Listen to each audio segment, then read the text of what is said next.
The first step is to identify your leak. This was problematic for me. I thought it was the crush washer, then I thought it was the oil level sensor, and I thought it was the rear main seal, but ultimately what threw me off is that the around the O-ring was generally clean, as you can see there, and it was messy everywhere else.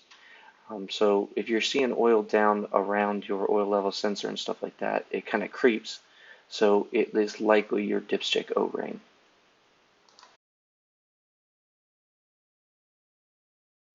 Once you've identified an O-ring leak, the first step is to remove your airbox and upper intake boot. Disconnect your mass airflow sensor. Two 10 millimeter bolts hold the box on and a bunch of clips. There's your mass airflow sensor. And then use a flathead screwdriver or 6 millimeter to undo the airbox.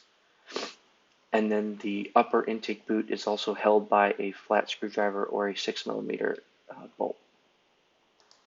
The upper intake boot also has this F connector. You can either take the whole connector out and leave the hoses connected, or you can disconnect the hoses like I'm doing right here. Again, a flathead screwdriver and just some good old elbow grease. And then once you've loosened the collar between the upper intake boot and the lower, just pull it off. The next step is to remove your DISA valve and your lower intake boot. The DISA valve is also known as the intake manifold DISA valve and is held on by two T30 bolts. There's one T30 bolt right there, and the T30 bolt in the top right, you actually need to remove the electrical connection before you can get to that bolt. Once you've removed the DISA valve, the lower intake boot is held on again by these collars, 6 millimeter bolts, or a flathead screwdriver. In this case, it's easier to take off the little part of the hose first and then the bigger part of the hose. The next step is to remove the dipstick itself. The dipstick is held in place to a bracket with a 10 millimeter bolt shown right there.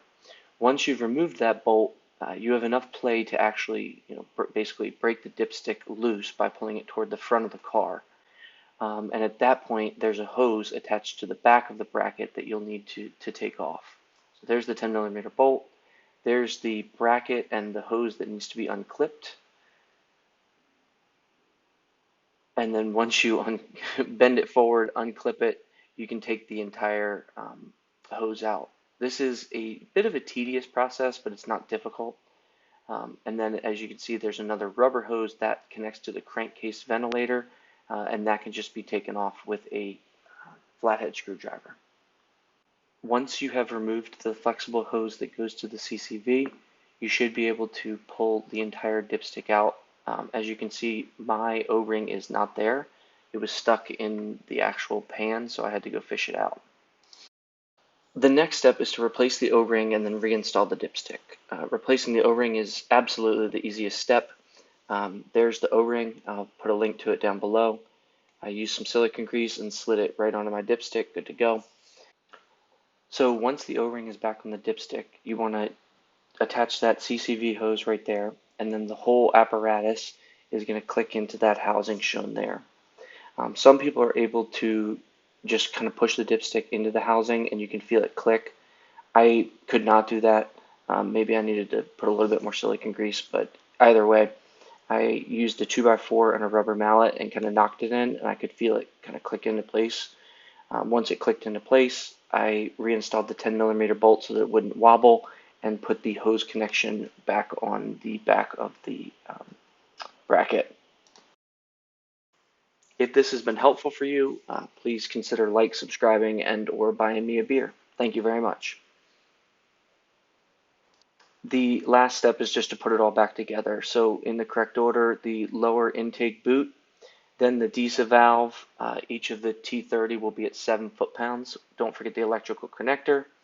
Then the upper intake boot, mass airflow sensor, and then ultimately the airbox itself.